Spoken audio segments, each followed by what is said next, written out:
Hello and welcome to this week's look at action and stunts on film and television. How are you? Thanks for joining me once again. We are in 1983 for a movie that probably shouldn't have been made, although was entertaining if you like that sort of thing.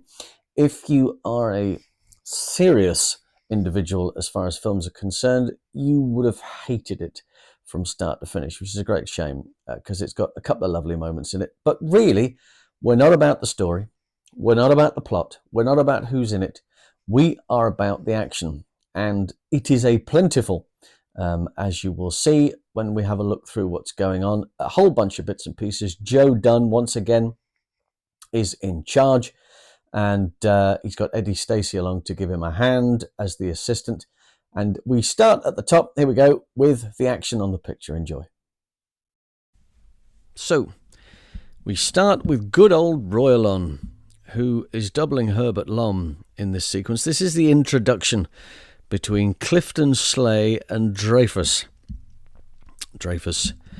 And he's invited into the room. In he comes, trips over the carpet, straight into the desk, chucks him out the window. Bosh, there he goes. It's lovely. He's just tipping over to see it and then tidies himself up for the landing. Doesn't want to go short on that. And then it happens again a bit later on. Dreyfus has decided to do what everybody does in this type of situation. They're going to burn some official documentation so it can't be found ever again to get rid of it. And he's going to throw it into a bin. Oh, there isn't one on that side, so he goes the other side. Oh, it's not one there either. Is it under... No, it's not. Oh, it must be the other side. So he goes round the other side. Ah, there's the bin. Jolly good. Throws it in the bin and then pokes it with a stick. JD, or you'd think so, opens the window, causing a little bit of a draft. Therefore, the flames get a little bigger. There's a conversation happening with Slay and Francois in the other office. The fire alarm then goes off. They rush into the room. There's the fire, and Dreyfus obviously doing his usual panicking routine. Quick, I'll get the hose. He goes to get the hose, runs in. Oh, watch out for the, there it is. Turn the water on. I'm ready. And he then fires the cannon out. The water shoots out, hits Dreyfus, and there goes Roy over the balcony and into the water. Once again, just tips him over the edge. Nicely done. Rocky Taylor is doubling for Ted Wass in this picture. There is an inflatable woman in this sequence. You need to watch the movie to understand it fully. I haven't got the time nor the energy to explain why there is an inflatable woman, but for reasons better known to somebody else, Slay has attached it to the gas, the main supply gas, and has blown it up and has now put it under the bed sheets. He's now feeling a bit lightheaded. He's on the phone to Dreyfus who's in the hospital after his falling about. He said, well, you should open a window, for heaven's sake. Go and open a window. He said, that's a good idea. I'll go and open a window. So he takes the phone with him. This is key. Opens the window. Oh, yes, that's much better. And then an assassin arrives and takes a pot shot of what he thinks is a man in the bed. And, of course, bang, explosion goes off. And Rocky is blown out of the window, dangling on the telephone cable. They don't make telephone cables like they used to. The car chase is super. There's a couple of lovely moments. There's Mark McBride and Romo Guerrera, who are going to be the on-slowing tune here. They're going to chase everybody down the hill. Rocky is driving the taxi, and there is a moment where it comes along. It will then flip over, pulls into here. There's a little construction site thing, and Rocky takes it up the ramp and rolls it over. Now, driving it now is Jerry Crampton, who is on the roof of the vehicle. He's in a sitting position like that.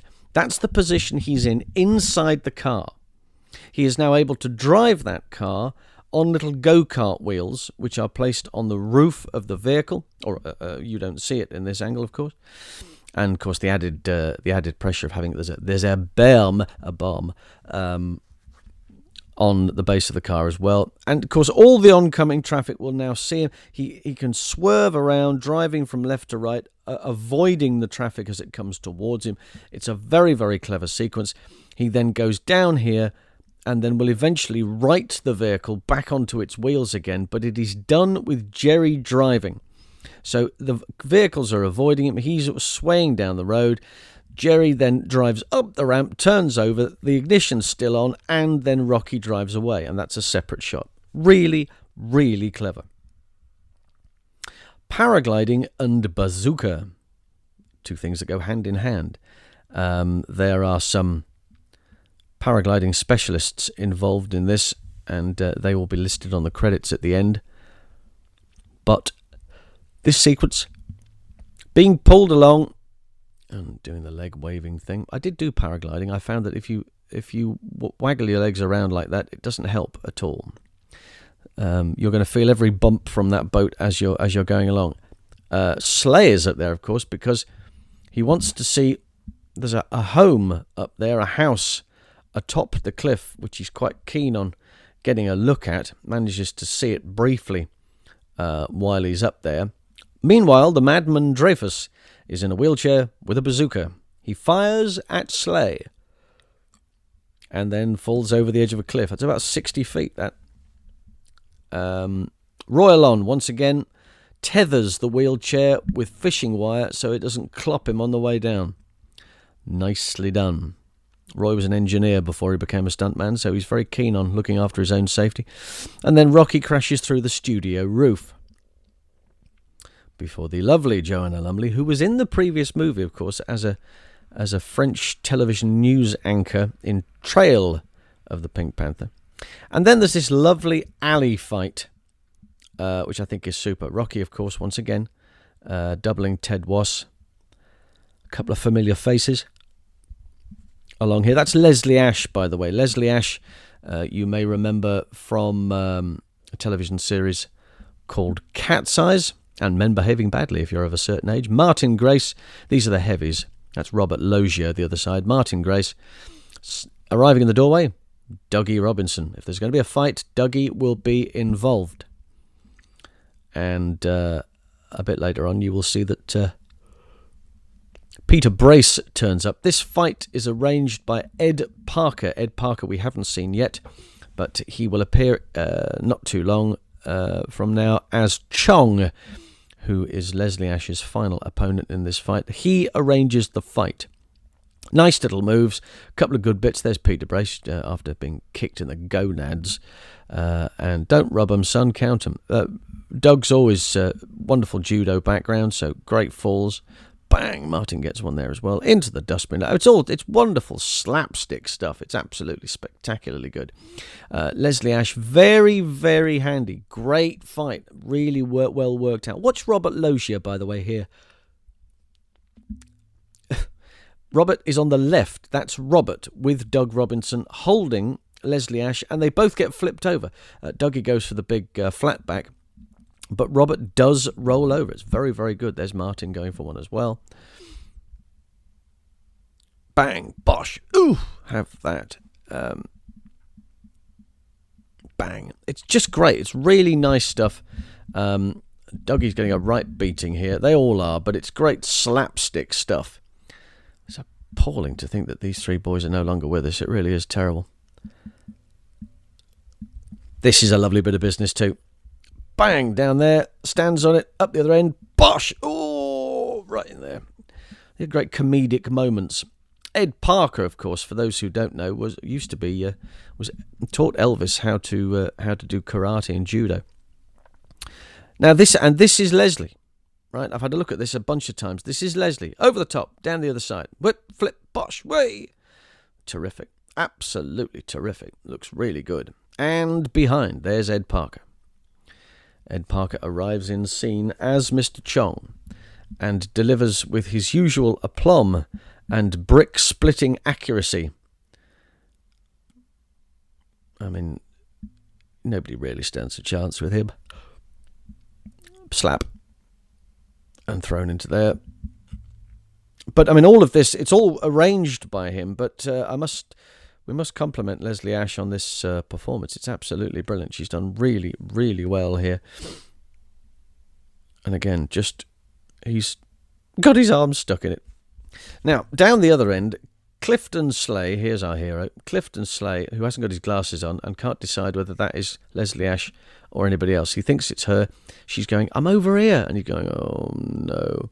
He suddenly realises that it's not great.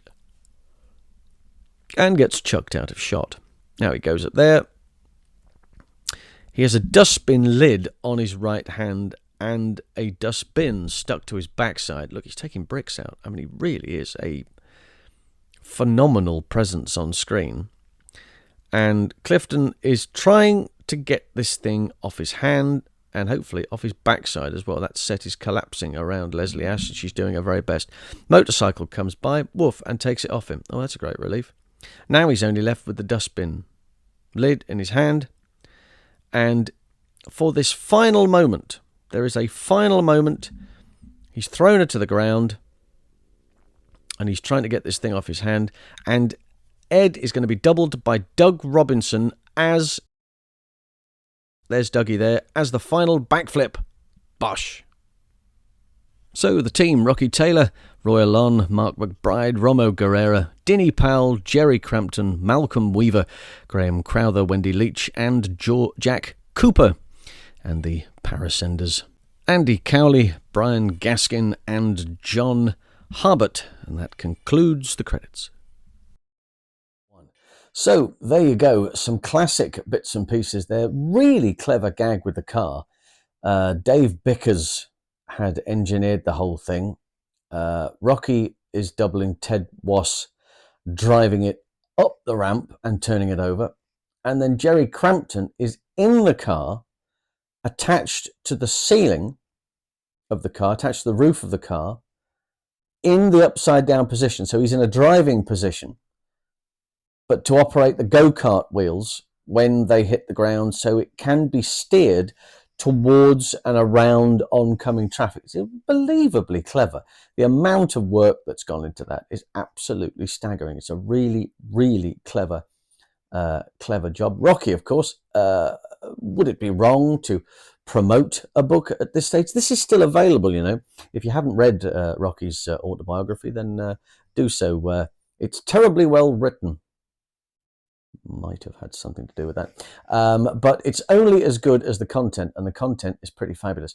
So do catch that if you can. And I hope you've enjoyed that little look at Curse of the Pink Panther.